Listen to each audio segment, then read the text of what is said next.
Olá pessoal, bem-vindos ao nosso canal, eu sou o Bruno Alves. E hoje eu vim falar aqui de Bem, o Charles Brown, ele é um globalista que vem sempre aqui no canal, sempre visita. E ele falou que fez um desafio para mim, que era falar sobre o fenômeno celestial que irá acontecer a partir do dia 14 de dezembro, né? Então ele está falando ali da chuva de meteoros gemínidas, ou geminídeas. Tem vários nomes, né? Então é disso que ele está falando. Sobre chuvas de meteoros, eu já cansei de explicar aqui, seja chuva de meteoros, seja as conhecidas estrelas cadentes, né? Que a gente vê aí traçando aí o céu com risco, né? Já estou cansado de explicar o que são isso. Bem diferente do que a pseudociência explica, né? Que, por exemplo, umas chuvas de meteoros são porque a Terra passa por detritos do cometa Halley. Essas geminídeas, por exemplo, é devido a segundo eles, acredita-se ser de um asteroide, né? Com uma órbita de cometa rochoso. Então é dessas loucuras que eles tiram, né, essas questões. Então é através de asteroides, chuva de meteoros, porque passa pelo rabo do cometa. Então é isso aí. É o que eles ensinam para nós. Mas eu já cansei de explicar, já expliquei sobre chuva de meteoros, sobre estrelas cadentes, que nada mais são do que fenômenos na ionosfera. São fenômenos ionosféricos, beleza? Então, Bruno, mas você simplesmente chega aqui e fala que chuva de meteoros é um fenômeno ionosférico? Não, a gente precisa de evidências, é óbvio, né? Então vamos lá. A gente não tem evidências quem está passando pelo rabo do cometa Halley. A gente não tem evidência quem está passando pelo rabo de um asteroide com órbita de cometa rochoso, né? Então a gente não tem evidências disso. Agora, bem diferente disso, a gente tem na questão dos fenômenos ionosféricos, né? A gente tem várias evidências que evidenciam isso, inclusive no modelo de Terra plana, porque todas as chuvas, supostas chuvas de meteoros, batem certinha com o modelo da Terra plana. E digo mais, são eventos cíclicos, gente. O que mostra, tá? O que mostra que a gente não vive num globo, né? Numa bola doida giratória, né? Numa bola doida giratória a 1.666 km em torno do seu eixo.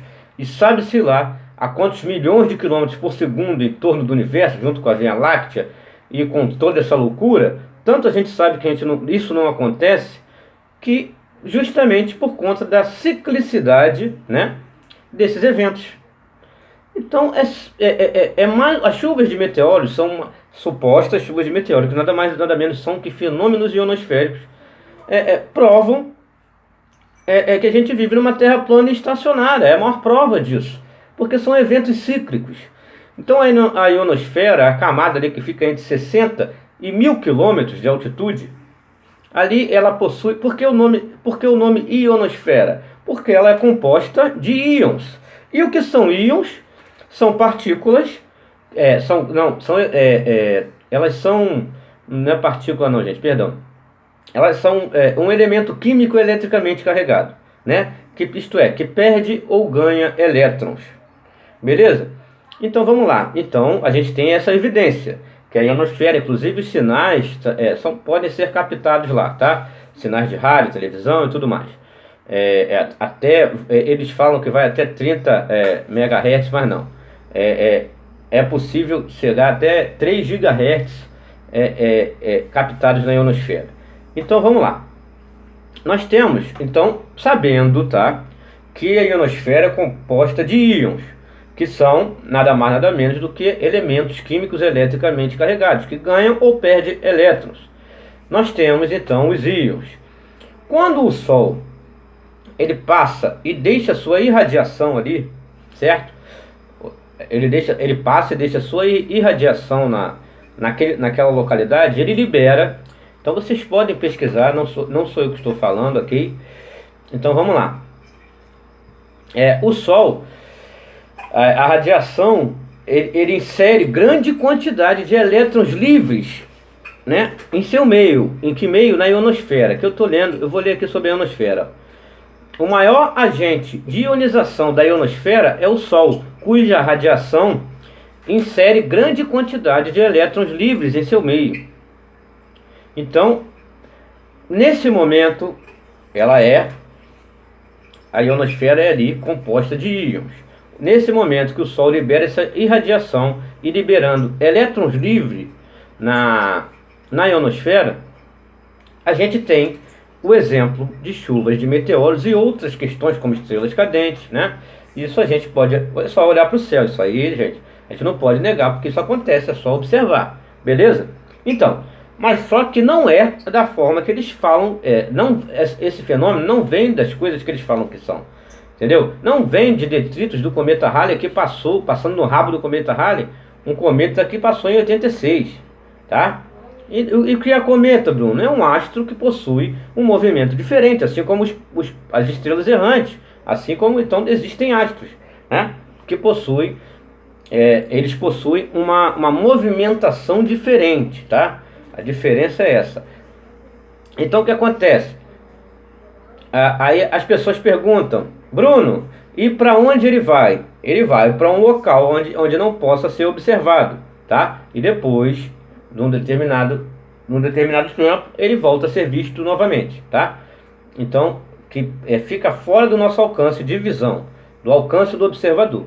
Então, não adianta que você não vai conseguir observar, ele tem lá a sua movimentação que vai aparecer aqui para nós, sabe-se lá quantos anos depois, não sei se é 70, 80, então vai depender aí desse astro. Agora, um cometa que passou em 86, ele continua deixando rastro até hoje, para a gente estar passando e ter aquela chuva, a suposta chuva de meteoro de forma periódica, isso não faz sentido algum, só na cabeça dos loucos, tá? Então é muito simples de se entender. Se o Sol, quando ele libera elétrons livres na ionosfera, que é composta desses elementos químicos eletricamente carregados, e o Sol libera, o que nós temos, gente? Uma espécie de curto-circuito. É mais ou menos isso. E o engraçado é que eu vou mostrar aqui como funciona um curto-circuito. É óbvio que nessa observação a gente está vendo ali, você tem ali um condutor elétrico, né? Que ali por ali passa uma corrente, que é nada mais nada menos do que calma aí, só um minuto, gente, que eu tô... É o movimento ordenado dos elétrons, né, num condutor, né? Então ali você tem a corrente elétrica. Então ali você tem produzido uma espécie de curto-circuito. Ali você vai ver esse exemplo aí, tá? Então só que você está vendo esse exemplo no micro, tá? Então o que eu tenho aqui atrás é uma imagem de uma chuva de meteoros. E você percebe que é muito parecido com isso aí, só que isso aí é o micro. A gente está falando do macro, a gente está falando do céu, da ionosfera. É uma camada ali da nossa atmosfera, ou atmosplana, seja lá como vocês queiram chamar, que vai de 60 mil quilômetros. Então você vai ver aquele exemplo dessa espécie. Agora, o engraçado é que é justamente nesse momento, você vai ver que entre os dias 13 e 14, você vai ver essa chuva de meteoros. É justamente ali onde você vai ver a maior intensidade delas no Brasil, em Recife. Engraçado que nesse momento na Terra plana, o Sol nesse exato momento está na linha do Equador, porque nós estamos na primavera. O verão ele só começa no dia 21 de dezembro. E é justamente o Sol estando na linha do Equador, e nessa época, ele já, lá para o dia 14 mesmo, ele já começa ali a fazer o seu espiral para ir para o Trópico de Câncer, porque vai começar a ser verão no hemisfério sul. E é justamente mais ou menos na altura de Recife que o Sol vai estar passando, liberando elétrons livres na ionosfera, provocando essa espécie de, vou falar, curto-circuito que provoca. Aqui, eu mostrei a imagem no micro, tá? Aqui a gente está vendo um curto-circuito, né, numa rede elétrica. Então você tem a visão do micro, né? Você vê aquelas faíscas. E mais ou menos isso é o fenômeno de estrela cadente, de chuvas de meteoros. Só que a gente está falando, né, do macro, do céu. Então é claro que aquela coisa vai ter mais, né, vai levar mais tempo, né? Aquele fenômeno, os raios ali, vamos falar raios, né? vão levar mais tempo. E que a nossa atmosfera composta desses elementos químicos eletricamente carregados, isso não resta a mínima dúvida. Até porque nós sabemos que a Terra é elétrica e magnética. Então, nós temos o quê? O que nós temos? Raios. Nós temos esses eventos, que são eventos naturais. Então, os raios, agora, daqui a pouco, é porque não deu para inventar. Daqui a pouco eles teriam inventado que os raios vêm lá de Júpiter, né? Vem lá de Zeus, né? Júpiter é equivalente a Zeus na mitologia grega. Se eles pudessem ter feito, eles o fariam, né? Porque Zeus, né, Deus dos raios lá e tudo mais. Então, o que acontece? Eles poderiam dizer que os raios vêm de Júpiter, mas eles poderiam ter inventado, né? Mas na realidade a gente sabe que os raios são formados aqui mesmo, assim como essas chuvas. São fenômenos ionosféricos, tá? É óbvio que os raios ficam numa camada mais abaixo aqui mesmo na troposfera, né? Então você tem ali os fenômenos.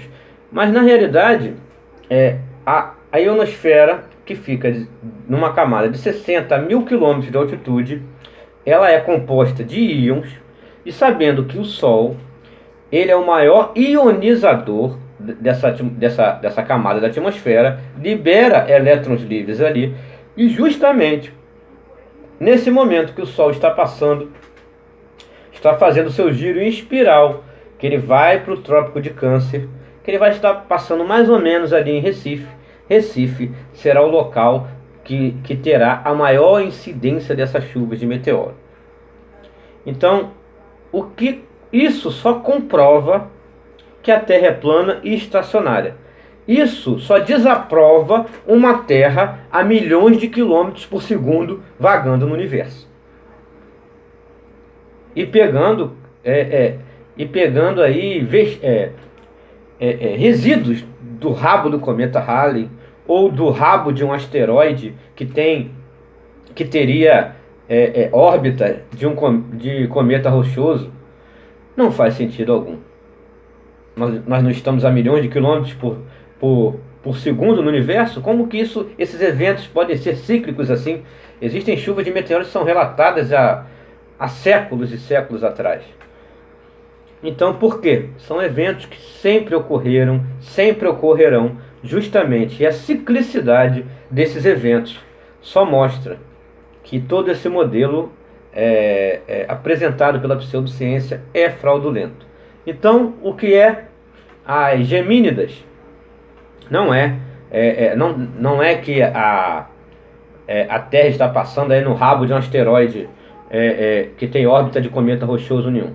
Na realidade, o que nós temos é um evento cíclico de um fenômeno ionosférico. E isso nós podemos observar e mensurar, já que a ionosfera é carregada, ela é composta de íons, um elemento químico eletricamente carregado, e que o Sol, com sua irradiação, ele libera elétrons livres na ionosfera. E nesse exato momento que ele está no seu giro em espiral, partindo para o Trópico de Câncer, passando exatamente em Recife, é justamente nessa parte, aqui no Brasil, por exemplo, em Recife, onde você vai ver a maior incidência dessas chuvas no dia 14 de dezembro. Então é muito simples, gente, de se entender. É bem diferente do modelo apresentado por eles, que não faz sentido algum. A gente está passando no rabo desse asteroide aí, desde os primórdios, antes de Cristo, por esses eventos serem cíclicos, e já eram vistos pelos egípcios, pelos babilônios. Essa, se eu não me engano, a primeira vez foi, eles dizem aqui mais ou menos, que eles eu não lembro agora, desculpem gente, eu não lembro agora qual foi a primeira vez que eles avistaram aqui essa chuva, tá? Mas tem chuvas mas esses eventos são cíclicos, sempre existiram. Existem umas que são relatadas antes de Cristo. Então, para você ver a ciclicidade. Eu tenho um exemplo aqui atrás, aqui na imagem, né? Aqui atrás de mim. E você percebe que é bem parecido com esses eventos de curto-circuito em redes elétricas. É óbvio que eu estou mostrando aqui esse evento no micro. A gente está falando do macro, do céu, né? Então é claro que o evento vai demorar muito mais. As faíscas vão demorar muito mais tempo, né, no céu ali. Então, todas as chuvas de meteoros, todos esses eventos que sempre acontecem todo ano, de forma cíclica, só comprovam, são fenômenos ionosféricos, não tem nada a ver com estar passando em rabo de cometa nem de asteroide, até porque, segundo eles, nós estamos aí girando como loucos no universo e não faria sentido algum esse evento, essa coisa tão perfeita, né? De forma tão periódica, não faria sentido no modelo que ele nos apresenta. Agora, na Terra plana você pode ver que sempre essas chuvas ocorrem no momento que o Sol está ali naquele local. Vocês podem pesquisar. A de setembro foi assim. Teve uma em setembro e o Sol estava passando justamente por cima daquele local onde teve mais incidência. Então, mostra a Terra plana, estacionária, o Sol ali no seu giro, no seu ciclo, como sempre foi desde a criação do mundo pelo nosso Criador, que nos criou a imagem e semelhança dele. Então é isso, gente. Isso aí não foi nem um desafio, estou cansado de explicar isso. Chuva de meteoros não existe dessa forma que eles explicam. Na realidade, são fenômenos ionosféricos e cíclicos que ocorrem desde os primórdios da humanidade.